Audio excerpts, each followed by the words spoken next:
Welcome to the Watch Me Grow podcast with your host, the founder of the yoga joint, Paige Held. Welcome everybody, or welcome back to Watch Me Grow. My name is Paige. I am joined this evening. It is, what time is it? It's like our bedtime up in here. It's 7:42 p.m. It's definitely our bedtime. Getting close. Yes, I am joined by my producer and co-host and husband, Dr. Co. And on tonight's episode, I am interviewing Dr. Co. And I'm so excited. I've wanted to do this for a while. And I know that we interview people and then we do life updates and business updates, of course. But I've been thinking about this, and I didn't even know you were thinking about it. I know. I sprung it on him. We were just literally just now watching the Kardashians that just came out today. And I love that I have a husband that will watch that with me.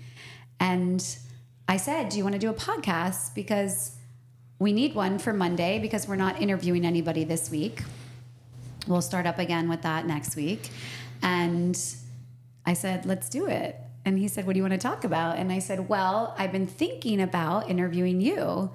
So this is a little bit on the fly, and it's late, and I know our brains don't work as well. So can we return the favor and I can interview you at a later date? Yeah. Okay, not tonight, but like late in the day on a later date like this? It doesn't have to be. Oh, okay. I mean, however you want to do it. Like, I know you're a little bit more difficult than I am, but yeah, however you want to do it. Okay. You can control the situation. I just want to be able to do the same. I love that. Yeah, I think it would be cool. Okay. So anyways, how are you? I'm doing great, thank you. Good. You look handsome. Thank you. My sweats, I'm freezing up here. I know. Since Channing has lost so much weight. So I actually read about it on X the other day that there was another, something about a carnivore post that, oh, sorry. In the interview, it's really a little bit on the rude side to have your volume on. That's what I did to... Sorry. Just kidding. I'm kidding. I don't care. But there was a message board on a carnivore message board that I look at on Twitter, on X. And it was saying that so many people that are on the carnivore diet and that have lost a significant amount of weight are just freezing all the time. And I was always the person that was hot and sweaty all the time. And now I'm now I feel so bad for you because you were always the cold one. And I'm like, holy crap, I'm cold all the time now. Yeah, but now I'm never cold. It's wild. I'm never cold because also my age and my hormone fluctuations and whatnot. Actually, not only am I not cold, I have full-blown hot flashes, which is the absolute weirdest thing on the planet. But you got me on some HRT, so I'm definitely doing better. But that's a different podcast.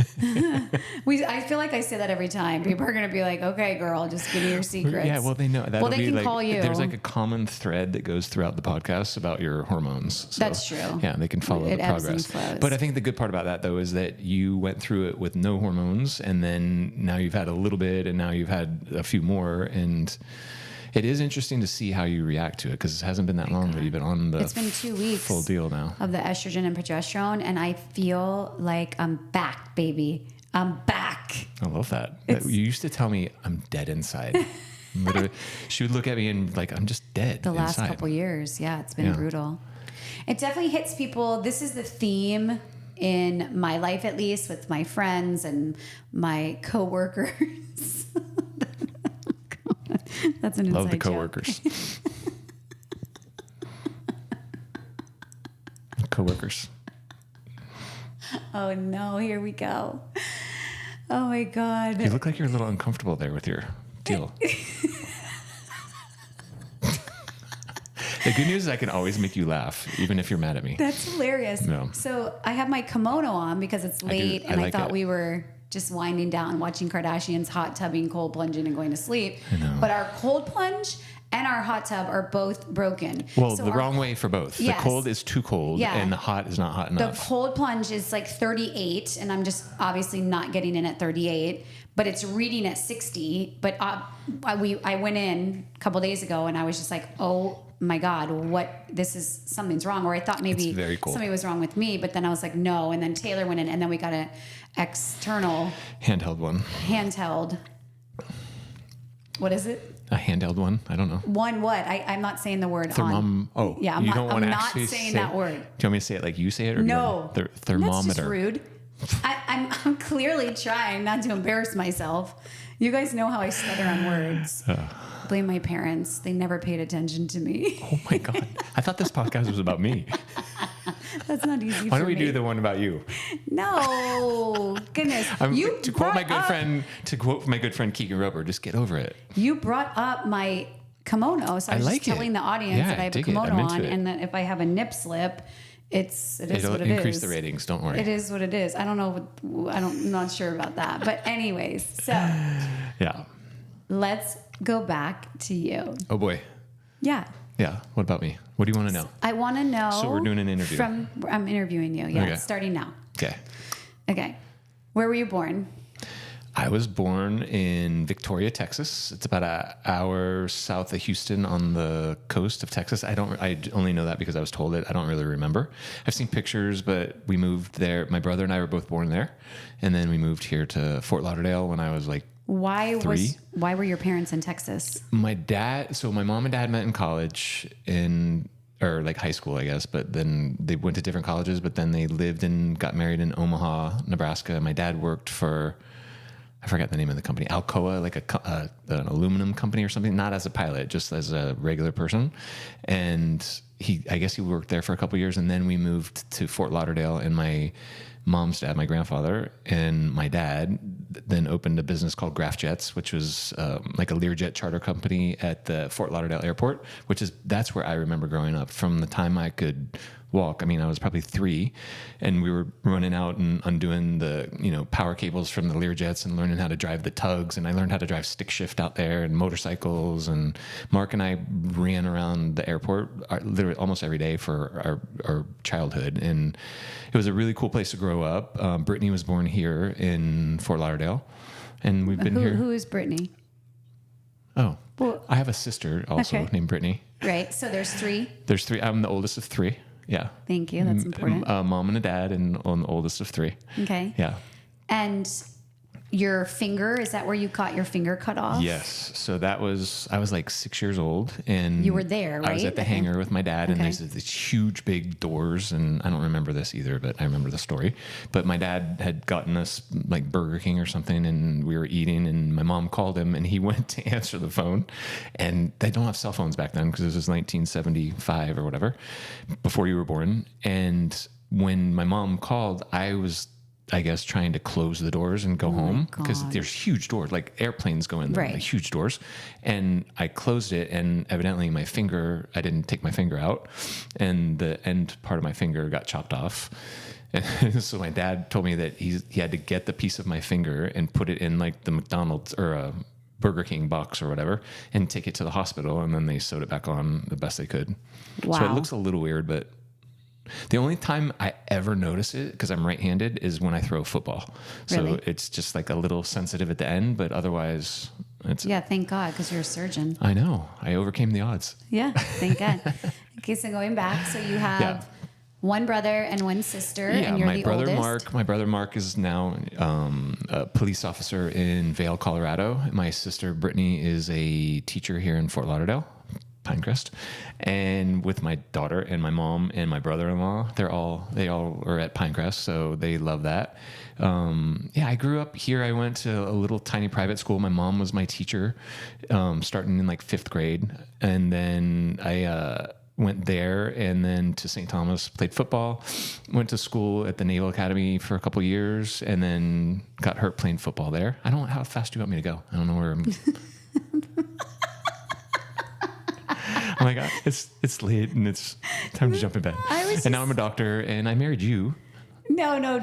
Sorry. Yeah, I just kept talking. Go ahead. So you grew up in Fort Lauderdale. Yeah. What brought your family to Fort Lauderdale from Texas? I don't know. My grandparents had a house down here, and my grandfather was good friends with this guy that was named Bill Lear.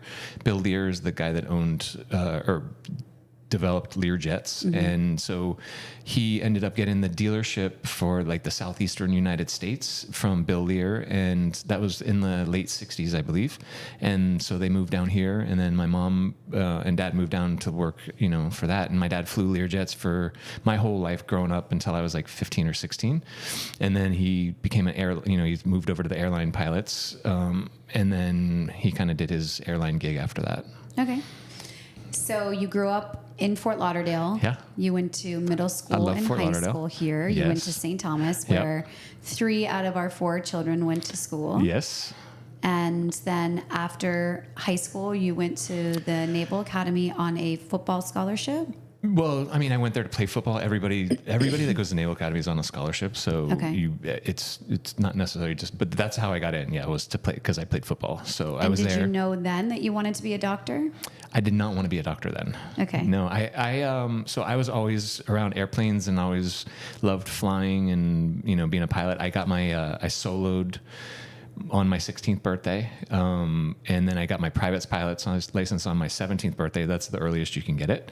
And I wanted to fly jets in the Navy. I didn't want to be a doctor. I didn't even think about it. My dad's dad, he lived in Omaha, Nebraska. He was a general surgeon. And I I used to go into the hospital with him and kind of see stuff, and I liked it. But I never thought that I would ever do that. And then so the first year at the Naval Academy, I played football, and I got hurt. So all high school, I never got hurt. Like I would always it was so hot in Fort Lauderdale that my whole thing was I would always end up the person with a heat stroke. And I was during the 3-day summer camp that we used to, back in the old days, we used to have to practice 3 times a day. So we would go in literally like 8 o'clock in the morning and go till 5 o'clock at night and have 3 practices. And that was back in the day. So that was in the 80s. Coaches would not give you water. It's crazy. They would not give you any hydration. They would literally turn the hoses off, and the only thing they would have was like a bucket. This is at St. Thomas, which is like a mecca of football and the powerhouse. They had no idea what they were doing back then. It was literally malpractice. Nowadays, they don't do that. They had buckets of water that they would have towels in to like hose the towels off. We would drink the gross water out of that because we were so thirsty. God. Yeah, it was horrible. So that's why we got heat strokes. I mean, they always used to make fun of me because they're like, we're going until Co passes out. I'm like, this is great because I'm always the one that passes out. And I never got hurt, so I would always hit hard and played well and did everything. It was great, but at Navy, literally as soon as I started, the first or second game that I played in, my head just got smashed and I had a concussion. I didn't know what it was really. And even at Navy, these are the days before head injuries were a big deal. And it's not like it is now. Like if someone gets hurt now, you have to go to the concussion protocol, and they know about traumatic brain injuries and CTE, concussive traumatic encephalopathy. It's a known thing now. And back then they didn't. It was like, oh, you hurt your head? All right, get back in there. So the first time I got it, I was like, I think I was passed out and like was vomiting and just like true concussion syndrome.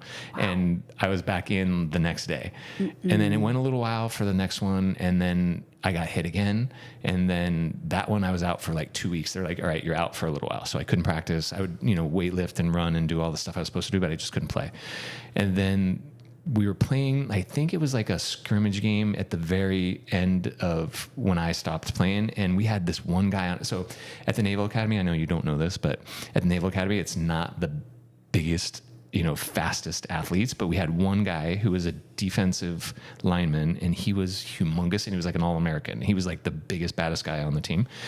And somehow I ended up having to block him, and he literally took my head off. And I remember him coming at me, but then I don't remember anything after that. God. I woke up in the hospital. So the Naval Academy is in Annapolis, Maryland. I got sent from Annapolis to Bethesda, Maryland, where it's Bethesda Naval Medical Center, which is like the big military hospital where all the specialists are and everything's there. So I got knocked out and went there, and I woke up like in an MRI machine or a CAT scan or something. And I was there for, I'm not sure how many days. It was several days that I was there.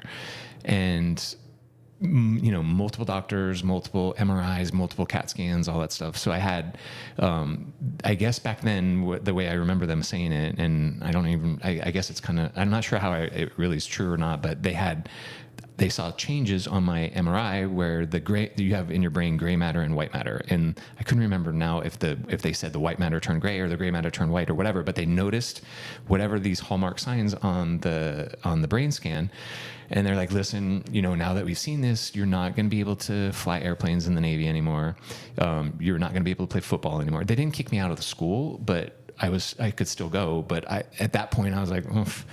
I went into it now knowing what I went through. I have a total different understanding of what happened. But back then, I didn't really know. I was like so lost because all I wanted to do was play. My football was my whole identity. I played from the time I was little and 6 or 7 years old in pads. Like I used to have to, because I was kind of a fat kid, I had to.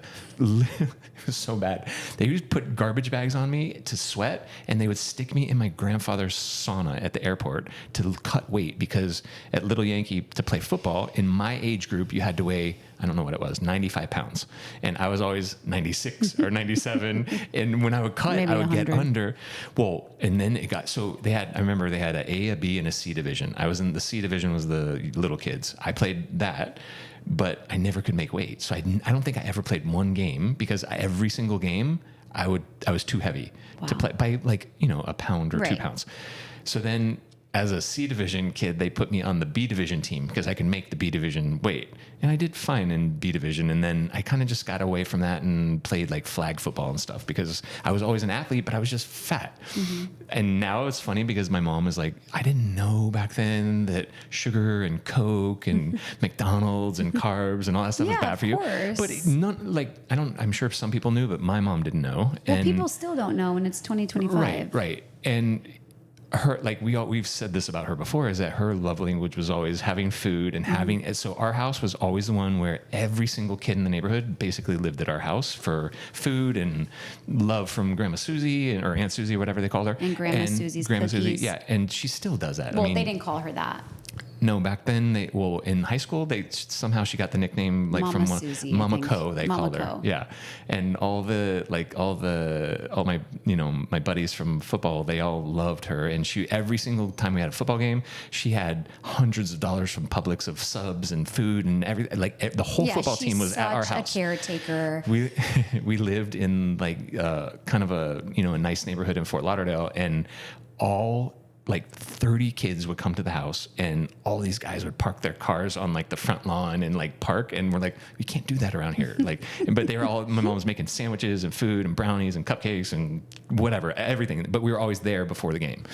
So that was kind of my thing. I just was a fat kid, and it is what it is. Now I figured it out 54 years later. So I think that you were going to get into, but it's just you get sidetracked, that you didn't realize that you had gone into a depression after you left the Naval Academy. So we talked about, even while I was there. While you were there. So while I was there, when all that big concussion happened, the last one that was the big one that finished me was, it was right before the exams before your first semester.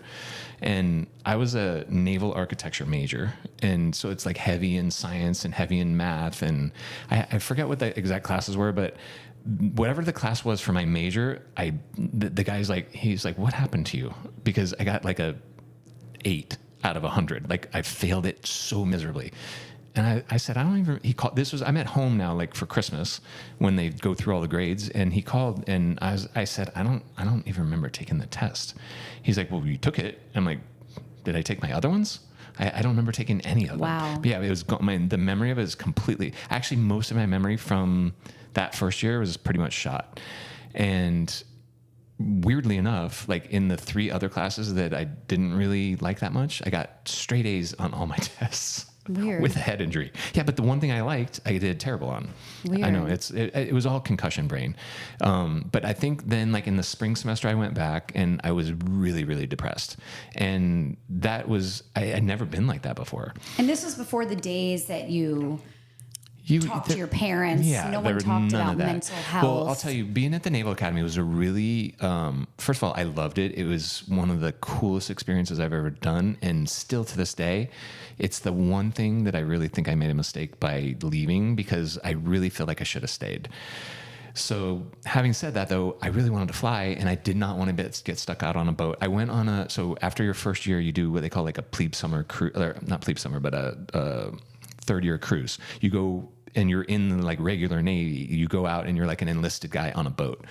And I got sent to San Diego, California, and got on a boat and went from San Diego like all the way up the north coast in the Pacific to the Columbia River. And then we did a cruise down the Columbia River, and then we were cruising in the Pacific doing like supplying other ships and doing cool stuff. But I was like, this is just not what I want to do. Like, I do not want to be on the boat. I like being on the boat. I liked it. It was so exciting. It's so fun. You meet the coolest people, and I really, really liked it. But I didn't want to do that. And then I think just because like the whole depression thing, it really just, so backtrack one time, right before, after my concussion, but before, or maybe right when we went back to school, I don't remember exactly when. It was winter in Annapolis, my first year, and I was walking home from, like, we had a football dorm, or not a football dorm, but like our football meeting area. And then to where everybody lives together in different dorms, but I walked to my dorm. And when I was walking, I remember seeing like the thing was like roped off, and they're like, you can't walk here, get away. And like people were yelling. I'm like, what is going on? It was middle, like 7 or 8 at night, snowing, rainy, like very depressing, like just cold, like everything about it for a Florida kid was terrible. Yeah.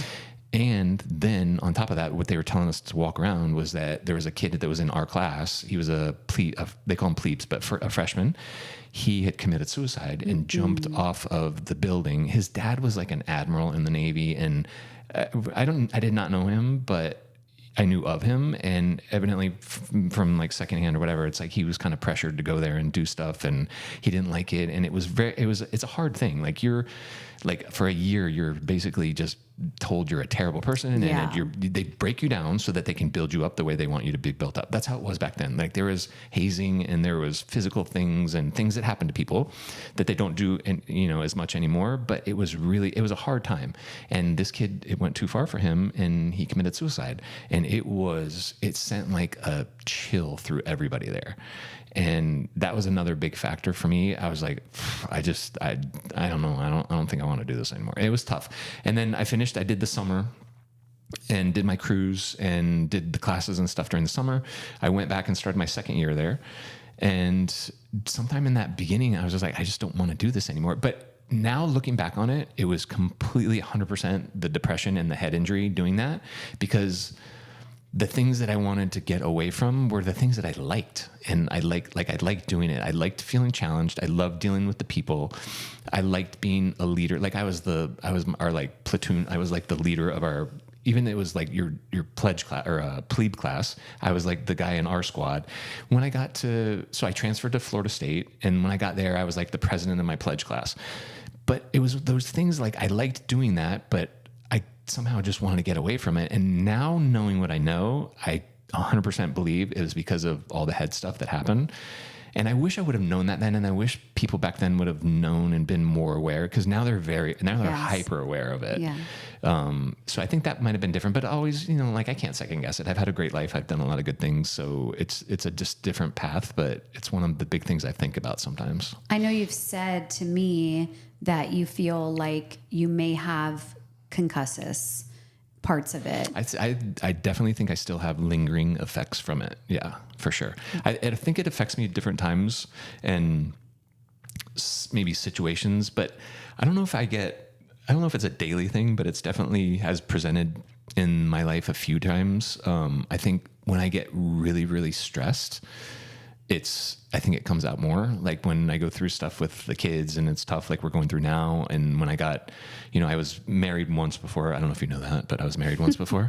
And when I went through the divorce, I was in a bad spot. And I think I just maintained an outward like appearance of being okay and never really asked for help. So if people knew what was going on in my head, like there definitely would have been more concern for what was going on, but I don't know. I guess I just made it through, and it's hard sometimes because I feel like the things that bother me now, when I learn about CTE and traumatic brain injury and stuff, I'm like, that's what I have. Wow. Yeah. So is there anything that people can do for that? Well, funny enough, a lot of the so I don't remember how many years it was, but Will Smith did I remember that show about the NFL and concussion syndrome. And I remember like one of the guys I always loved was Junior Seau. He was a big linebacker for the San Diego Chargers, and he was like this. This guy was gorgeous, huge, big, ripped, like the man of man, and he was killer on the football field. And he committed suicide. Wow. And he had really bad concussion. And then the story, I don't remember if this is exactly true, but I think he shot himself in the chest because he wanted to preserve his brain so that someone else could see it afterwards to figure out what was going on. If that's true or not, I'm not sure, but that's I've heard that. I think that's the version I got. And that was like where I think a lot of the, like, I don't know, awareness of head injury and stuff started. Thankfully, thankfully he wasn't lost in vain. Like, thankfully after that, a lot of stuff got implemented in the NFL, college, even little kids now, like little football, pee-wee football. There is so much push on that, which I think is great. Now knowing what I know, I don't think I would ever play football. Like I loved it and it was such a part of my life, but I know, and Michael loved it. Mako loved it. Like it's just. No, but my question was, is there something? Oh, sorry. Yeah. So, there is stem cell treatment. They have the other thing that they're doing is these like the ibogaine treatment, which is like a plant-based medicine. They have stem cell treatment. They have the ketamine therapy. So I haven't done all. I know you know this, but I haven't done all these. But there are certain ones that I have looked into. Yeah, you've done the ketamine. I have done the ketamine therapy. I really think that helped. Yeah, you've said it over and over that you really like it. Today when I was swimming, I'm like, I'm going to do it again like next week because I just under like a lot of pressure, and I feel like it's one of those things that it doesn't make you all the way better, but I don't know the explanation of what it does, but it kind of supposedly what it does is it regenerates neural pathways, and it's like it promotes neuroplasticity. It promotes new cell connection from your brain to the rest of your body. It supposedly regulates hormones. It supposedly regulates stress hormones. So for me, it's like a nice little 45-minute break where I tell you I'm going, so I don't worry about my phone, and I just chill for 45 minutes, and I don't feel great right after, but a couple days later, I'm like, stuff doesn't bother me as much anymore. So, I don't really take medicine. I've tried Ambien to sleep before. I hate it. I've tried Xanax before, like occasionally. I hate it. I just don't like those things. Mm-hmm. But this stuff is like, I really think there's something to it. And I really think if you can fix the stuff from the inside out instead of just putting a Band-Aid on the broken stuff, then it's got a much better way of working.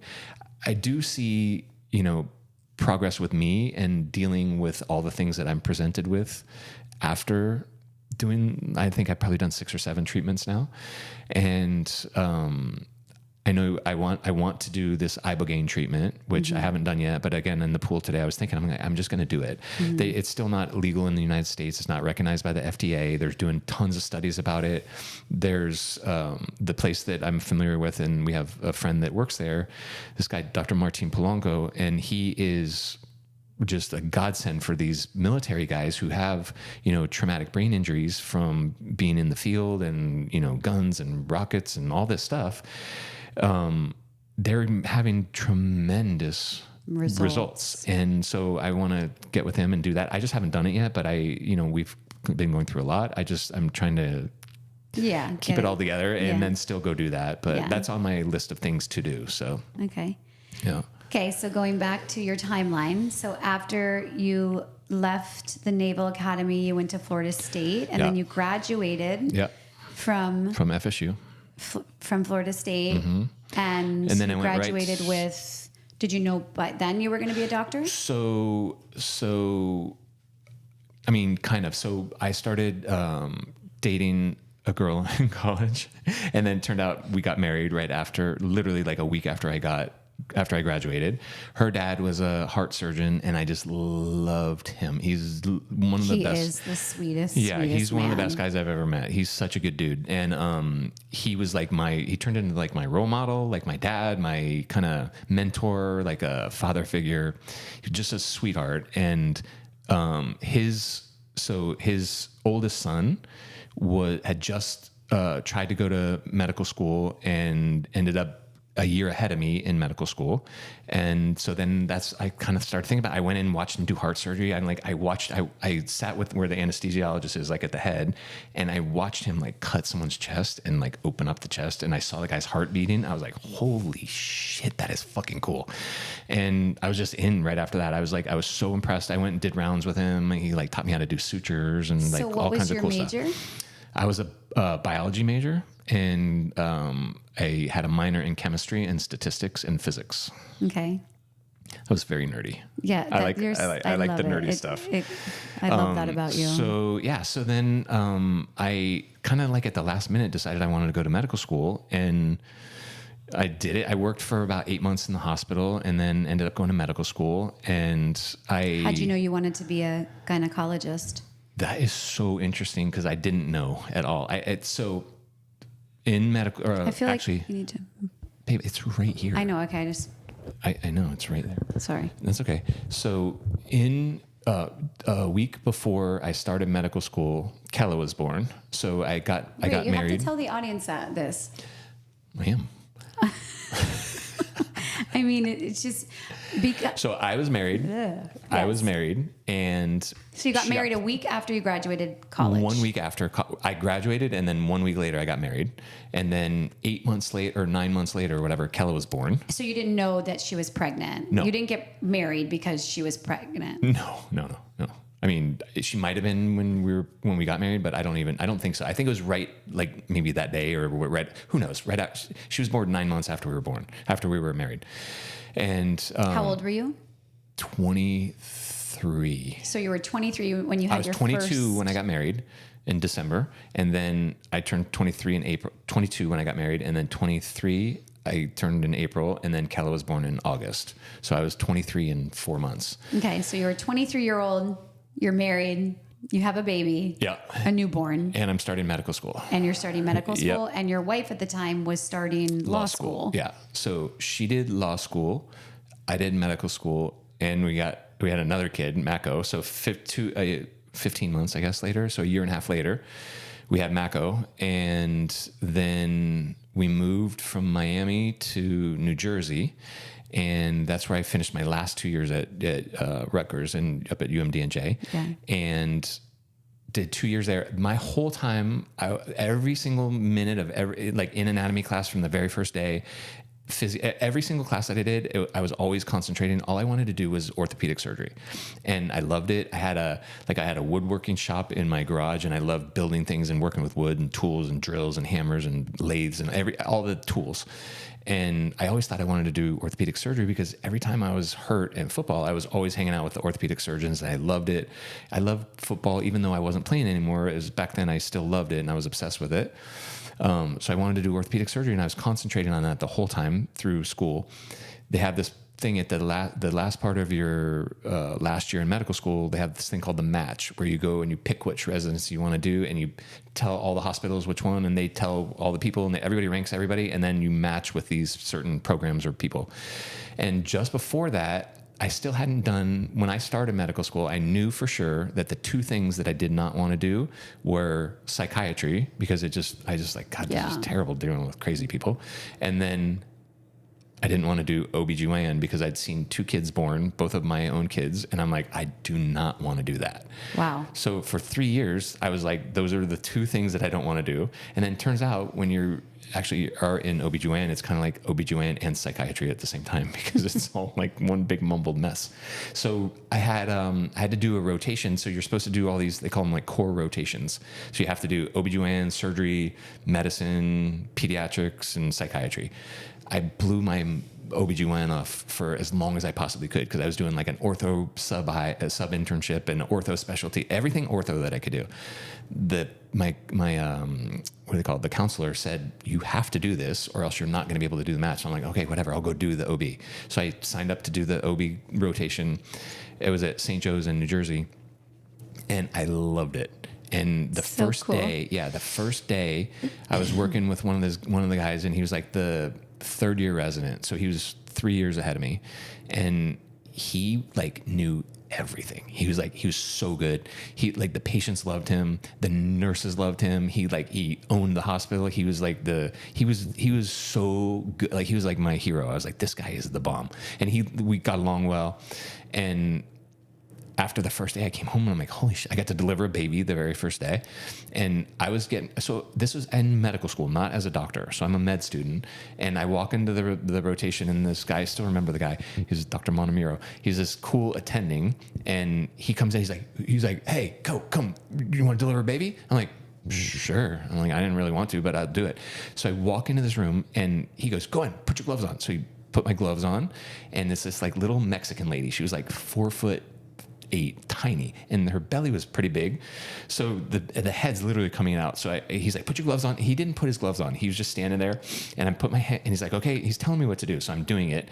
And then all of a sudden this head keeps coming. And it was one of the most massive heads it was the only head I'd ever, well, it's the third head I've ever seen because I saw both my kids be born, but it was massive. And when he saw it, he was like, shit, get my gloves. So he recognized, I didn't know, but he recognized that it was way too big for what we were dealing with. And so he's like rushing to put on his gloves and he's like telling me what to do. And I got the baby out before he did it. And this kid was like 11 and a half pounds. Oh my God. And the mom was 4'8"? Tiny. Yeah. 4.5 feet, like maybe 4'10", but like little.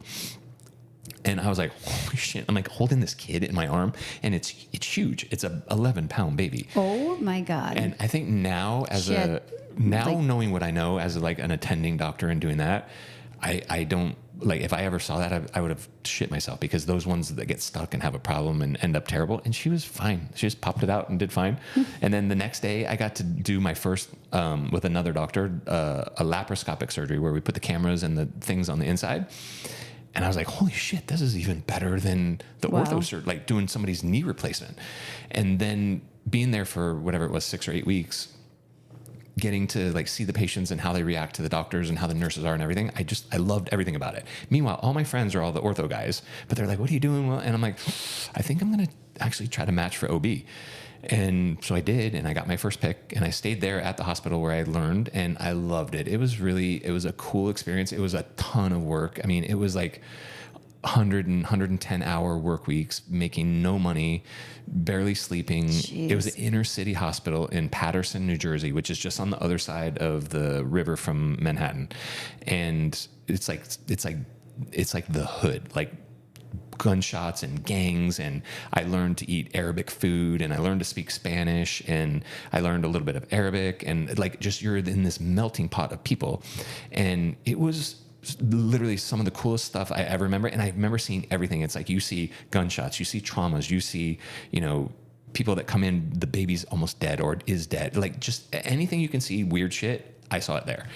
And I learned a ton, and then I decided I wanted to move to Florida. I remember thinking I was there my chief year when I was the head guy there, the chief resident.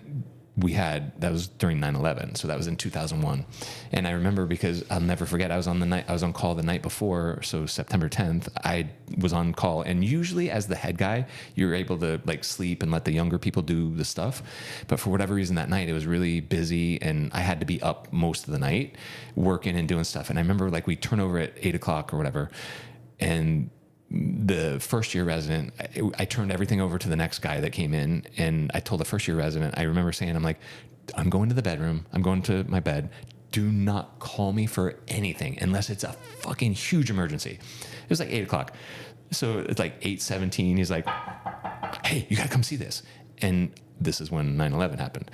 And that was like, obviously life-changing for everybody, but it was so crazy to see. You could see the towers from the top of our parking building. You could see the smoke from the towers, like the towers and the smoke from the towers. Wow. I remember, and the kids were in school. They were like, I don't know, 5 and 6 maybe. And I remember calling Rachel and being like, you got to go pick them up from school. I didn't know, like, I thought we were like, our country was at war. Nobody knew what was happening. That was a crazy day. And that night we ended up having to go into the city and be like on call in case something happened.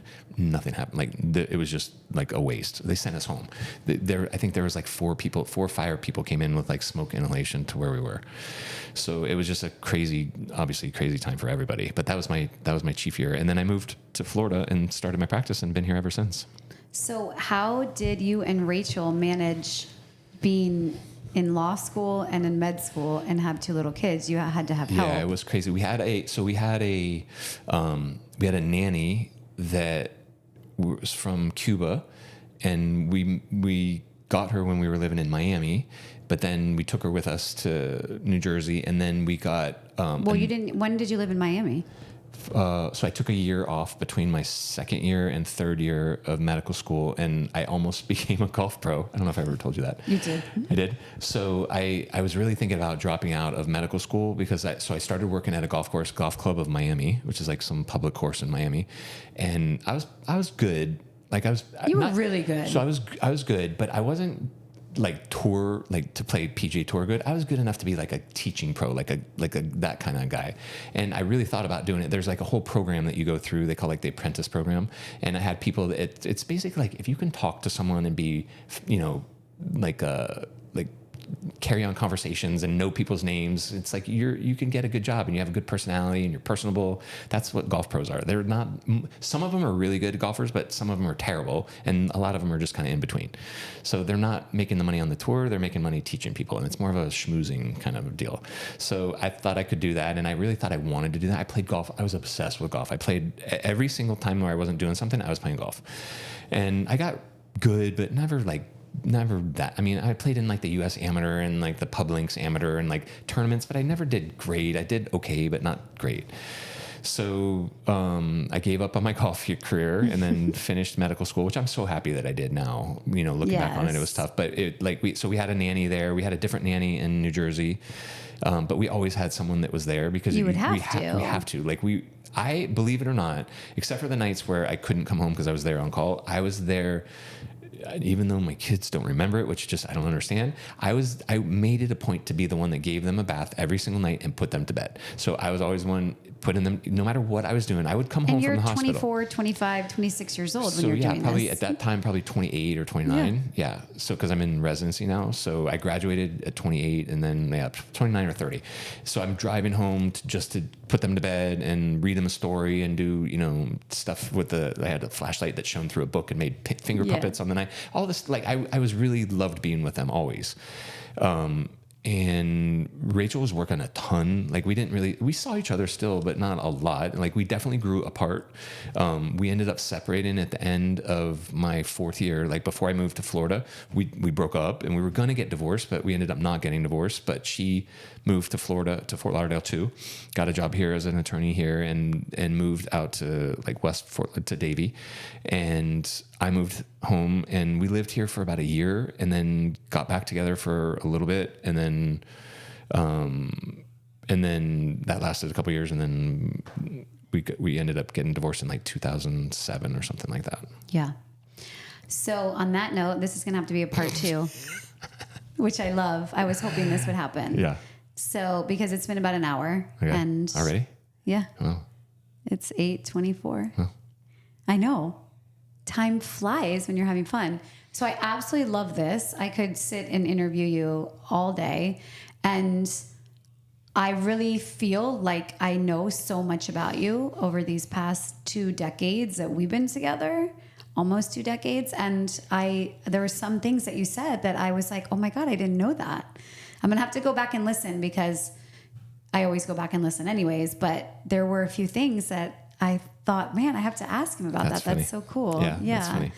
So stay tuned for part 2. Thank you, Dr. Ko. You're welcome. Thank you. I can't wait to get to the second half of your life. I have to introduce a new character into the second part of my life. Yeah, new characters. A bunch of characters. That's for sure. Yeah. All right. Well, thank you guys so much for tuning in to Watch Me Grow. We'll see you next time. Thank you.